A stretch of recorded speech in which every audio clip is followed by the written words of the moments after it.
I said it the way I said most things at my own birthday parties, loudly, carelessly, mostly to deflect the question I'd been fielding all evening from half-drunk friends who apparently considered 34 the exact appropriate age to start interrogating me about marriage. The party had been going for several hours by that point, my small apartment packed with the comfortable chaos of a decade's worth of accumulated friendships. String lights strung across the living room, someone's questionable playlist providing a steady background hum to the evening's conversations. Thea had arrived early, as she always did on my birthday, spending the better part of an hour in my kitchen putting the finishing touches on the cake while the rest of the guests trickled in around her. I'd wandered into this kitchen at one point to steal a taste of the frosting, an established ritual between us that predated most of the friendships currently filling my living room. "You're going to ruin the presentation," she warned, swatting my hand away with a spatula, though not before I'd already gotten a taste. "Worth the risk. It's my birthday. I make the rules today." "You make zero rules today. I make the cake, I set the rules around the cake. That's how this has worked for 15 years running." "Fair enough. I'll concede cake jurisdiction, as usual." "When are you finally settling down, Corin?" my friend Dave asked, for what felt like the fourth time that night, gesturing vaguely with his beer toward the general concept of adult responsibility. "Fine," I said, raising my glass toward Thea, who was cutting slices of the cake she'd made from scratch, as she did every single year. "Thea, marry me. At least you already know how impossible I am." The joke landed exactly as intended, a round of laughter from the assembled group, the easy deflection I'd perfected over years of avoiding genuine conversations about my persistently single status. Thea didn't laugh right away. She looked up, knife still in hand, and something crossed her face I couldn't immediately read, gone almost as fast as it appeared, replaced by a small, private smile before she turned back to the cake. She didn't say anything at the time. I thought little of it, assuming it was simple amusement at my usual deflecting humor, and the party continued its ordinary trajectory toward midnight. "I'm Corin Ashby, 34, and Thea Quint has been my best friend since our sophomore year of college, a friendship that had survived over a decade of separate apartments, separate relationships, and the comfortable rhythm of two people who'd simply decided, somewhere along the way, that they were each other's default +1 for every significant life event. She'd made me a birthday cake every single year since we'd met, an elaborate tradition that had started as a joke about her culinary school aspirations and had, over the years, become something far more significant to both of us. We'd met in a shared dorm hallway, both of us assigned to the same floor our sophomore year, and had bonded initially over a mutual dislike of the dining hall's mystery meat and a shared taste in terrible late-night television. What started as convenient proximity had over 4 years of college and a decade beyond it, grown into the unshakable closeness of two people who'd simply never stopped choosing each other's company through graduations, career changes, and each other's various romantic relationships that had, without exception, eventually ended. I'd dated periodically over the years, nothing that had ever quite stuck, and Thea had done the same. Both of us occasionally joking about our shared inability to find anyone who matched the easy comfort we'd built with each other. A joke that had apparently been far less funny and far more prophetic than either of us had let ourselves examine directly. My own longest relationship had lasted just under 2 years, ending amicably enough when my ex, Priya, had gently pointed out during our final conversation that I always seemed to light up more discussing weekend plans with Thea than discussing our actual future together. I'd dismissed the observation at the time as an unfair excuse for a breakup that had other, more obvious causes.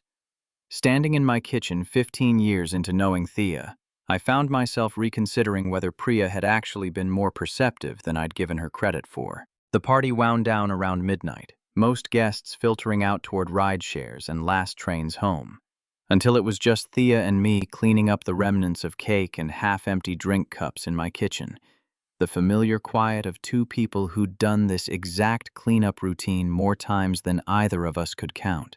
"You okay?" I asked, noticing something slightly distracted in her demeanor as she wiped down the counter. Fine. Just thinking. She set down the dish towel, turning to face me directly with an expression far more serious than the ordinary post-party wind-down usually carried. Can I ask you something? About the joke earlier. Sure. Though I should clarify I mostly said it to get Dave to stop asking about my dating life. You were just standing closest. I know, I still want to ask about it anyway. She took a breath, the visible courage of someone about to say something she'd been building toward for far longer than one evening. What if I said yes, not to the joke version, to an actual version, if you meant any part of it seriously? I felt something shift in my chest, understanding immediately that we'd arrived at a conversation far more significant than either of us had planned on having that night. The kitchen suddenly felt smaller, the ordinary post-party mess around us fading into background irrelevance against the weight of what she'd just asked. Where's this coming from, Thea? We've never once talked about this in 15 years. I know, I think that's exactly the problem. We've spent 15 years very carefully not talking about it. Both of us apparently agreeing, without ever saying so out loud, that the friendship was too valuable to risk examining what else might actually be there underneath it. And tonight changed that. Tonight you joked about marrying me in front of a room full of people. And something in me just decided I was done pretending the joke didn't land somewhere real. Maybe it's the wine. Maybe it's turning 32 next month and getting tired of watching my own life stay comfortably the same while everyone around me moves forward. I don't fully know. I just know I couldn't let tonight end without actually asking. I don't know if I meant it seriously in the moment, I admitted, wanting to give her genuine honesty rather than a rushed, adrenaline-fueled answer. But I also don't think the joke came from nowhere. I think some part of me's been dancing around something real for longer than I've let myself examine directly. Same, she said. Quiet, but certain. I've been dancing around it for years, honestly. I just never had a reason to say anything, given how much I didn't want to risk losing you if it went badly. How long is years exactly? Long enough that I'm slightly embarrassed to give you an exact number. Long enough that I've made you the same birthday cake for a decade, apparently, without fully letting myself examine why I never once considered skipping a year, even during my worst breakups. She looked at me for a long moment, something decisive settling into her expression. My place tonight? Bring a ring. I laughed, uncertain whether she was continuing the joke or genuinely proposing something far more serious. That's a very specific instruction for someone who just found out this might be real 10 minutes ago. I'm not joking, Corin. Come to my apartment tonight, not to propose. I know you don't have a ring sitting in your pocket, and I'm not that dramatic. Come tonight and tell me, honestly, whether any part of what you just said was real, and when you're actually ready, whenever that is, that's when you bring the ring. I just need to know tonight whether I'm allowed to start hoping, or whether I need to let this go for good. Thea's directness had always been one of the qualities I admired most about her, but I'd never once had it aimed quite so precisely at me before, and the weight of her ultimatum landed with considerable force. I don't have a ring, Thea. I wasn't planning on proposing tonight, obviously, given the whole thing started as a joke about Dave's persistent questioning. I know, that's not what I'm asking for tonight. I'm asking whether you're actually serious enough to go get one eventually, and come find me once you are. I need to know if this is real before I let myself hope any further. That's a considerable amount of pressure to put on a man who's had exactly one glass of wine and a slice of his own birthday cake tonight. I'm aware. I've had considerably more wine than you, for the record, which is probably the only reason I found the nerve to actually say any of this out loud instead of continuing to quietly bake you cakes indefinitely. Here's what you need to know about Thea Quint before anything else happens. She's a pastry chef, runs a small, well-regarded bakery she'd built from nothing over the past 6 years, and had, according to what she told me later that same week, spent most of the past decade quietly comparing every relationship she'd attempted to the easy, comfortable closeness we already shared, without ever letting either of us examine what that comparison actually meant. I'd watched her build that bakery from the ground up, actually, present for most of the significant milestones. The day she signed the lease on the original small storefront, the chaotic opening week when half her equipment malfunctioned simultaneously, the slow, steady growth of a genuinely loyal customer base built entirely on the strength of her actual skill, rather than any marketing budget. I'd shown up for inventory counts and late-night recipe testing sessions more times than either of us could probably count. The unglamorous support of a friend who genuinely believed in what she was building, long before either of us examined what that belief actually meant about my own feelings. She'd dated 3 separate men seriously over the years I'd known her, each relationship ending in the undramatic way relationships end when something essential is missing without either party being able to fully name what that essential thing actually is. The last of them, Marcus, had been the one who came closest to actually naming it. He'd ended things with her 3 years earlier, not over some dramatic betrayal, but over the simple, repeated observation that she reserved a specific kind of attention for me that she never once extended to him. "You already have someone," he'd told her, according to what she relayed to me at the time, angrier than he probably intended. "You just won't admit it." I'd dismissed the comment then as a jealous ex grasping for an excuse. I'd been present in some capacity for the aftermath of each of those breakups, the reliable friend who showed up with takeout and bad movies during the worst of the heartbreak, never once considering, until that exact birthday party, that I might have been the actual reason none of those relationships had ever quite worked. I want to be clear about something important because it matters enormously for how the rest of this story unfolds. I didn't rush to a jewelry store that same night. I went home, sat with the enormity of what had just happened, and spent the following week in careful, honest examination of exactly what I actually felt, rather than simply reacting to Thea's dramatic ultimatum out of adrenaline or fear of losing her. That first night alone, I lay awake far longer than usual, running through a decade of memories with entirely new context. Every birthday cake, every late-night phone call during her worst breakups, the way I'd always felt a small, unexamined relief whenever her relationships ended. A relief I'd never once let myself interrogate until that exact evening. The second day passed in a daze, work conversations happening on some kind of autopilot while the actual center of my attention stayed fixed on the previous night.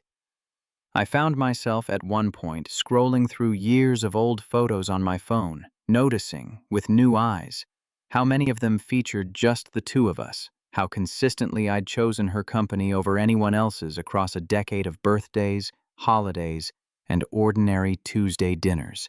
I called my sister 3 days later, needing an outside perspective on a situation that felt far more significant than any decision I'd made in years. "She basically gave you a deadline for a marriage proposal," my sister said, once I'd explained the situation. "That's either the most romantic thing I've ever heard or truly terrifying, depending on how you actually feel underneath the shock. I think it's both, honestly. I keep running through a decade of friendship, trying to figure out if what I feel is genuine romantic love or just the deep comfort of a relationship I don't want to lose. Those aren't mutually exclusive, Corin. Sometimes the deepest romantic love actually looks exactly like that kind of comfort, built over years instead of manufactured overnight through some dramatic meet-cute. Ask yourself honestly, if she married someone else next year, how would that actually feel?" I sat with that question for a long moment, the visceral reaction it produced answering itself before I'd even finished consciously processing it. Considerably worse than I want to admit out loud. "There's your answer then. I'd start ring shopping. What if I'm wrong, though? What if this is just fear of losing our friendship, dressed up as romantic feeling, and I ruin an actual decade of closeness chasing something that was never really there? That's a legitimate fear, but I don't think it's actually the one you're carrying, based on how you've described this entire conversation. Fear of loss doesn't usually come with the physical reaction you just described when I asked about her marrying someone else. That reaction sounded a lot more like genuine heartbreak than simple platonic worry. I spent the remaining 2 days of that first week in the same careful consideration, examining a decade of shared history with new context, understanding, with growing clarity, that the comfortable closeness Thea and I had built over years had apparently always been building toward exactly this moment, even when neither of us had let ourselves name it directly. Everything complicated on the fifth day, when Thea called me, voice carrying a tension I hadn't heard from her before. "I need to tell you something," she said without much preamble. "Marcus texted me 2 weeks ago, before your party, before any of this. I never mentioned it because I hadn't answered him, and I told myself it didn't matter since I wasn't planning on responding. I called him back this morning. I don't fully know why, except that this whole thing scared me enough that some part of me reached for the option I already knew the shape of. I felt something cold settle in my chest, understanding immediately the danger of this timing. What did he say when you called? That he'd been doing some thinking since we broke up. That he regretted how he'd handled things, that maybe he'd been too quick to make an ultimatum out of something that could have just been worked through with better communication. He sounded genuinely sincere, Corin, which almost makes this harder.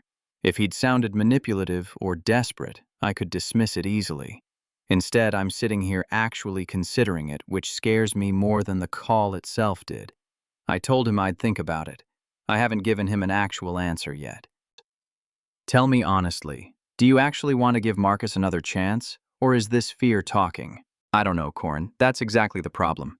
3 years ago, when he ended things, part of me was almost relieved, if I'm being fully honest. It meant I didn't have to keep confronting the exact feelings his complaints about you were actually pointing toward.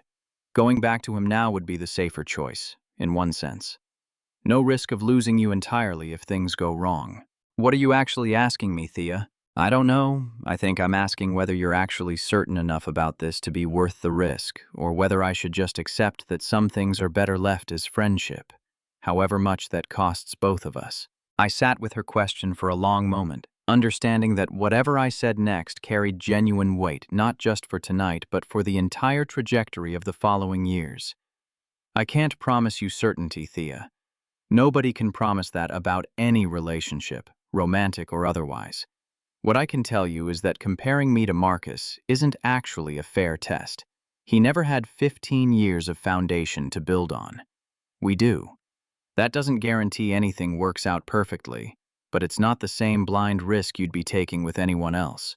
I didn't push her toward any particular decision during that call, understanding that the fear she was describing was entirely legitimate, built on a genuine previous loss rather than simple cold feet. It mattered enormously to me that whatever she decided came from her, not from pressure I'd applied in either direction. I can't make that fear disappear for you, I told her. I can tell you that I've spent 5 days examining exactly what I feel, and it's not comfortable habit or fear of losing our friendship. It's actually wanting to build something more with you, specifically not just avoiding the discomfort of change. But I understand if that's not enough certainty to outweigh the risk you're describing. What if it doesn't work? What if we try this and 6 months from now everything's fallen apart and I've lost both the boyfriend and the best friend simultaneously? I don't have a guarantee to offer you on that front. I wish I did. I can tell you I'm not entering this lightly, or as some kind of experiment I'm prepared to walk away from, casually if it gets difficult. But I understand if that's not the same thing as actual certainty. I need to think properly, not react to either you or Marcus out of fear in either direction. Take whatever time you need. I'm not going anywhere, regardless of what you decide. Thea didn't call me for 4 days after that conversation. 4 days of genuine uncertainty about which direction her decision was actually heading. 4 days where I found myself second-guessing every word of my own honest answer, wondering if I'd said too little or too much, or simply the wrong thing entirely. I spent those 4 days in a difficult limbo, going through the motions of ordinary work while turning the entire conversation over repeatedly, uncertain whether I was about to lose the most important relationship of my adult life or watch it finally become something more. I didn't call her during that stretch, respecting the space she'd asked for, even though the silence tested my patience considerably more than I'd expected. My sister checked in twice during those 4 days, offering the steady, supportive presence of someone who understood exactly how difficult the waiting actually was. "Any word?" she asked on day 3. "Nothing. I'm trying not to read too much into the silence, though it's honestly difficult. Silence isn't necessarily bad news, Corin.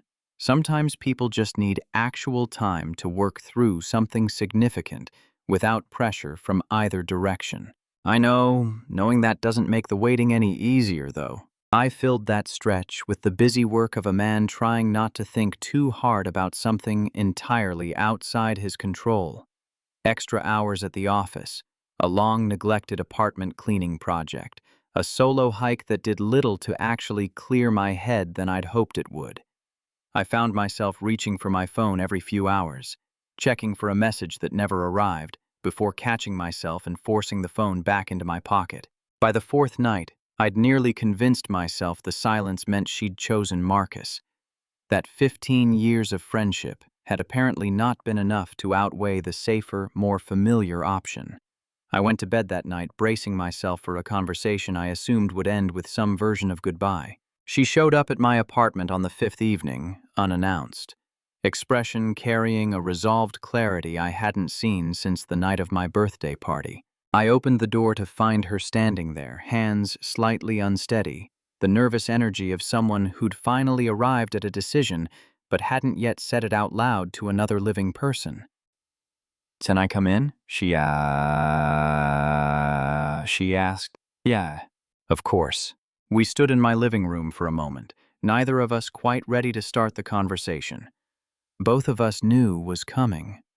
I watched her take a slow breath, the gathering courage of someone about to say something she'd already decided but hadn't yet made real by saying it out loud.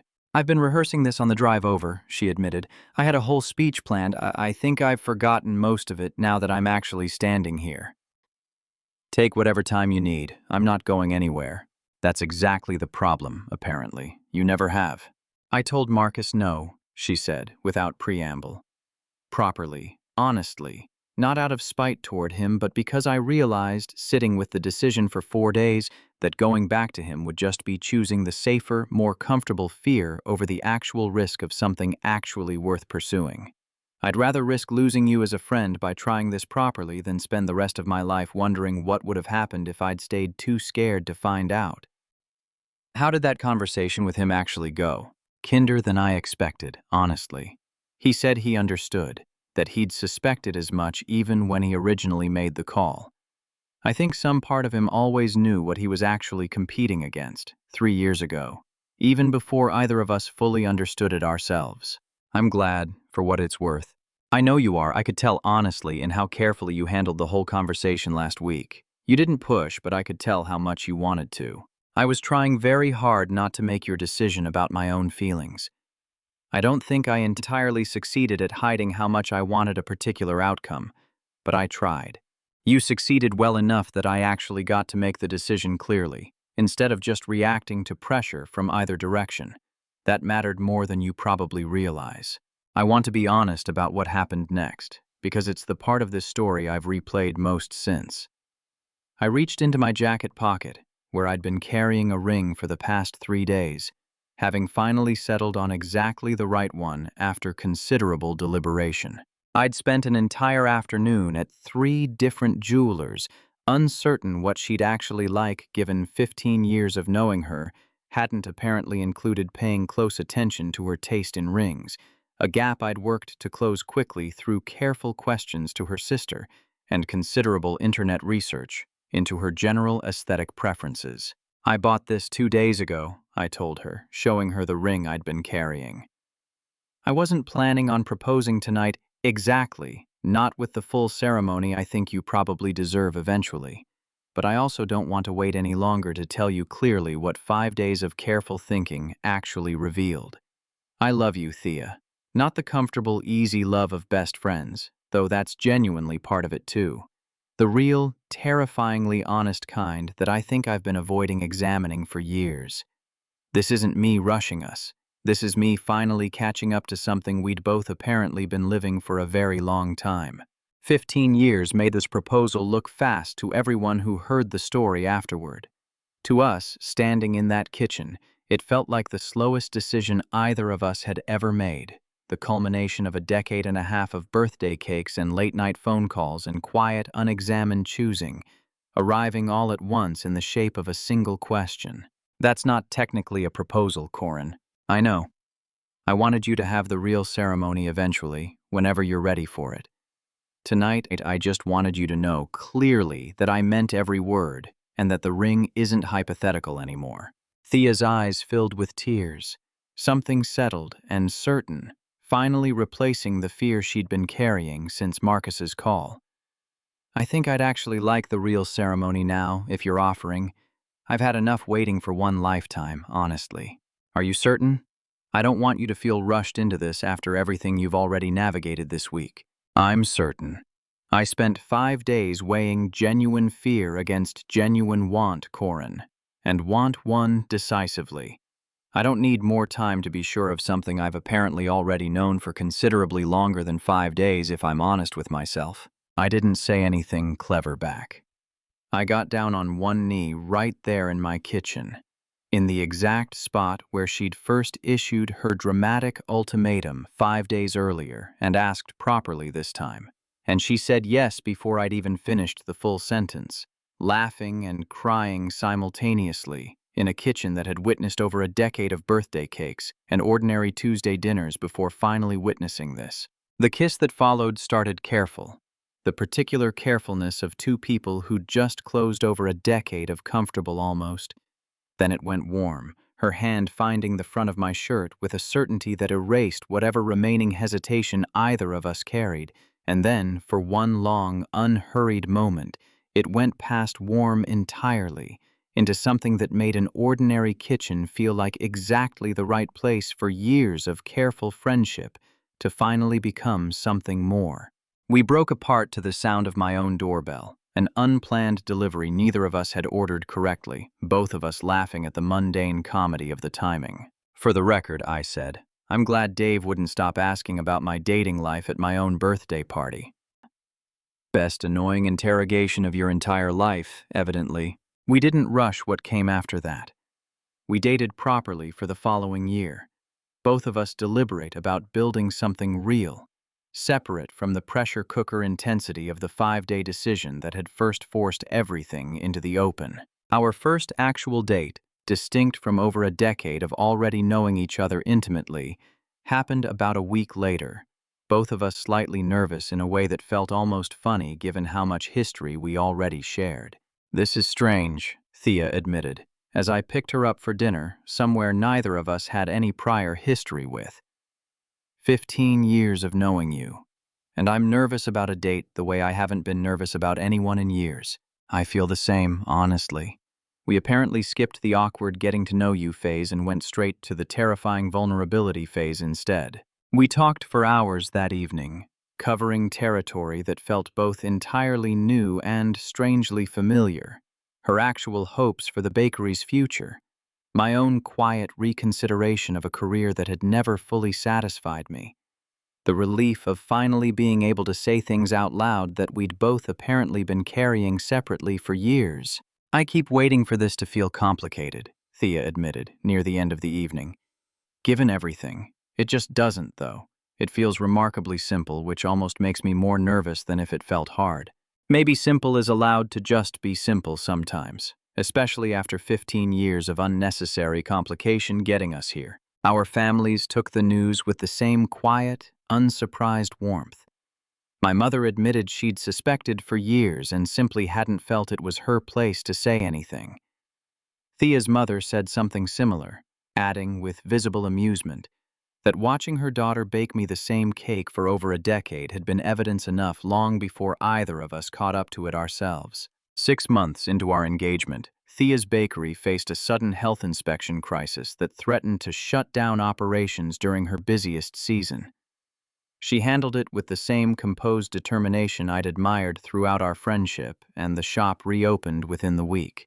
You're terrifyingly calm for someone whose livelihood was just on the line, I told her, once it was over. Panicking doesn't fix broken equipment. Somebody has to stay steady. I want to tell you about the birthday cake, because it matters for how this story ends. Thea had made me the same chocolate cake every single year since our sophomore year of college, a recipe she'd refined steadily over the following decade, each version slightly more accomplished than the last as her actual skill grew alongside our friendship. "I'm making the cake again this year," she told me as my next birthday approached, still months before the wedding. Same recipe. Some traditions are worth keeping exactly as they were, even once everything else about us has changed. We got married the following spring, and Thea insisted on making our wedding cake herself, a more elaborate version of that same original recipe. The flavor immediately recognizable to anyone who'd attended enough of my birthday parties over the years to know the significance. "I've made Corin this exact cake for over a decade," she said during her own brief wedding toast, always telling myself it was just friendship. I'm genuinely relieved I finally worked up the nerve to make it mean something more. Dave, who'd inadvertently started the entire chain of events with his persistent birthday interrogation, gave his own brief toast, taking considerably more credit than he probably deserved. "I want it on the record," he announced, glass raised, "that I asked the exact right question at exactly the right moment. I consider myself an unofficial matchmaker at this point." "You were bored and slightly drunk, Dave," I reminded him. "I wouldn't call that strategic matchmaking." Marcus, for what it's worth, eventually found someone better suited to his own needs and sent Thea a genuinely gracious note once he heard about our engagement. A short one, admitting he'd been right about something years before either of us was ready to hear it. The birthday cake recipe sits framed now in our shared kitchen, alongside the wedding photo, a small, permanent record of a tradition that turned out to have been building toward this outcome for over a decade before either of us found the courage to say so directly. "Do you ever think about what would have happened if you'd made a different joke that night?" Thea asked me once, years into the marriage. If Dave had asked something else? I try not to dwell on it too much. I think we'd have kept going exactly as we were, best friends indefinitely, both quietly comparing every other relationship to something we never let ourselves properly examine. I'd rather have gotten here through an accidental joke than never gotten here at all. What would you have done if a joking marriage proposal turned into the most serious ultimatum of your entire life? Tell me your story in the comments. If you liked this one, leave a like, subscribe, and I'll see you in the next video.